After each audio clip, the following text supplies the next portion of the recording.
Calculus Unit 4, Lesson 6, Fundamental Theorem of Calculus. So in this lesson, we want to relate the definite and indefinite integrals that we've taken. So we did indefinite integrals before where we got the function, and now we want to find out how definite integrals to get a number are related to that by the fundamental theorem of calculus, and then we want to apply that fundamental theorem of calculus to find areas. So the fundamental theorem of calculus says if f is a continuous function, and then we find an antiderivative for it, capital F, on the interval a to b, then the integral from a to b of f of x dx, remember, is the area under the curve of f from a to b, is simply the antiderivative of f at b minus the antiderivative of f at a.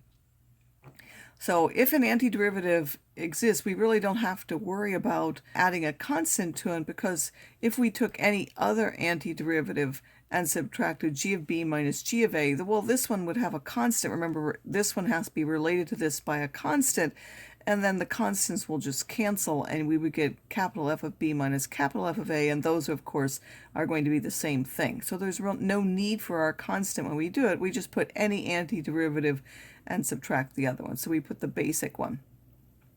And now the notation that we're going to use is we're going to find the antiderivative from a to b of f of x dx. We're going to find capital F of x, and then write a and b on a straight line, and then we're going to evaluate that first at the top one at b, and then subtract the second one at a. Any variable can appear under the integration. It really doesn't matter. So the integral represents an area only if the function is non-negative throughout. So we talked about that before. If the function's negative in some places, the integral will be negative and takes away from the one where it's positive. So if you want the area under the curve, you have to break it up into intervals where it's positive and then negative, and you're going to add everything where it's positive and then subtract the parts where it's negative in order to get the actual area. So if it's positive or non-negative from a to c, and then negative from c to b, the change point is c, so we're going to split up the integral there. This part would be the part where it would be positive. This is the part where it would be negative, and we have to subtract that negative so that we end up adding to our variable. So an example of this, we want to evaluate each definite integral, and then we're going to verify by a graphing utility, find the area under the curve in the same region. So we're going to integrate from minus 1 t squared minus 2. So if we look at t squared minus 2, this is less than 0 or minus 1, 1. So the definite integral itself is not an area. So if we find that indefinite integral, again, we're going to take the integral from minus 1. We find any antiderivative. So t squared would go to t cubed, and then we have to put the reciprocal of the power in front. And then this would be minus 2t, and then we want to evaluate that at 1 and subtract from that evaluated at minus 1. So first we put 1 into the function, and then we're going to subtract what you get when you put minus 1. When you simplify that, that's minus 10/3. Now to get the area, it has to actually be the opposite of that, so that would be a positive 10/3. Another example, if we have from 1 to 4, the integral of u minus 2, the square root of u du, and then again you can graph that on your graphing calculator. I didn't actually show you for the other one, but let's put in our function. We have the x minus 2, and then we're going to divide that by the square root of x. Again, it doesn't matter that our variable says u and this says x, that makes no difference. And then we're going to graph that function. And yes, we can see that at 2 is where it changes. So to the left of 2, it's negative, it's below the x-axis, and to the right of 2, it's positive and above the x-axis. So if I want the solution to this, this is negative again on from 1 to 2, and then, because we're only integrating from 1, and then this is bigger than that on 2 to 4, so the definite integral from 1 to 4, which is what we want, is in an area by itself. If we take from 1 to 4, again, we can do that. We can simply, again, we're going to write this as a power. We can find the antiderivative by, again, increasing that by 1, and then putting the reciprocal out front, and the same here, increasing that by 1 and multiplying that 2 by the reciprocal, which is 2, to give us minus 4. Then I'm first going to put 4 in each of those, and then I'm going to put 1 in each of those and subtract that.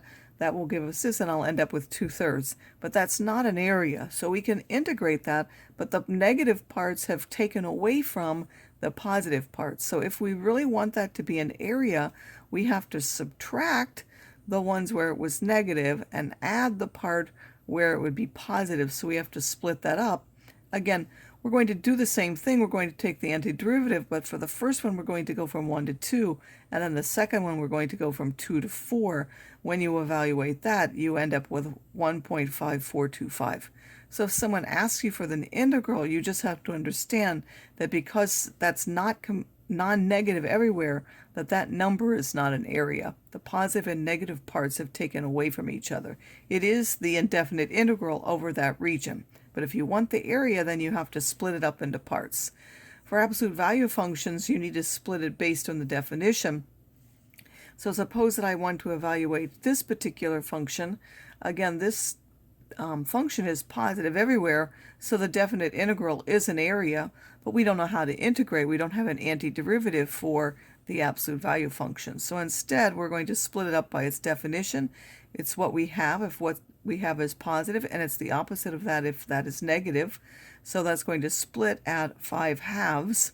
So if I want the integral from 0 to 5, I have to split it up in from 0 to 5/2. I'm going to do 5 minus 2x dx, and then from 5/2 to 5, I need to use this definition, 2x minus 5.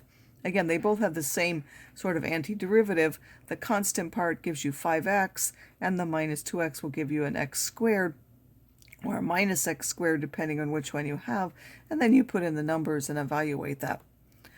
If you have something like this, from 0 to pi over 4 of 1 minus sine squared over cosine squared of d theta, of course we don't know an antiderivative for that, so you're going to have to figure out how to use a trig identity to do that.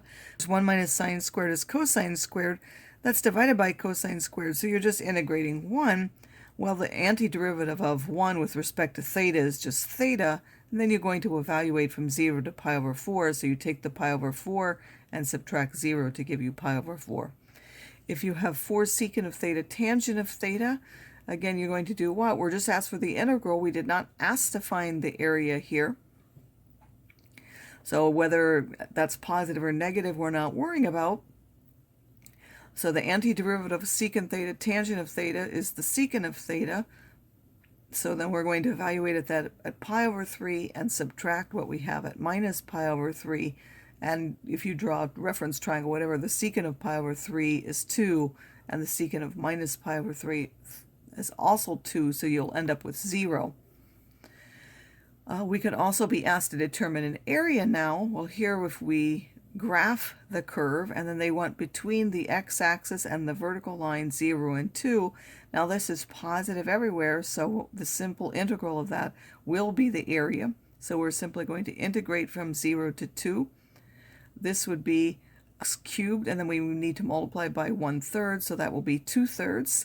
Minus 3x, that would be x squared, and then we have to multiply by the reciprocal of that 2, which is a half, so that will be minus 3/2, and then plus 2x, and we're going to evaluate that again from 0 to 2.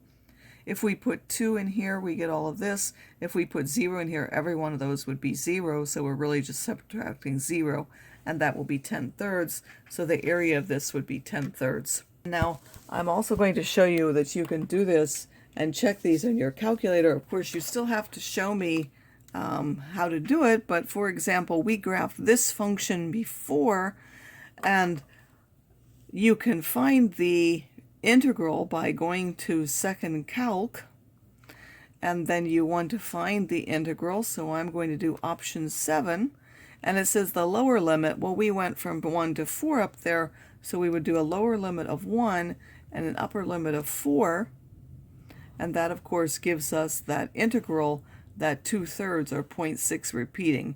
If we wanted the area, we would have to split that up, and we would have to do from 1 to 2 separately and from 2 to 4 separately to find those two appropriate areas. And you could also do the same down here. You would simply put in that curve, and then you could check and put in the limits from 0 to 2 to find that area.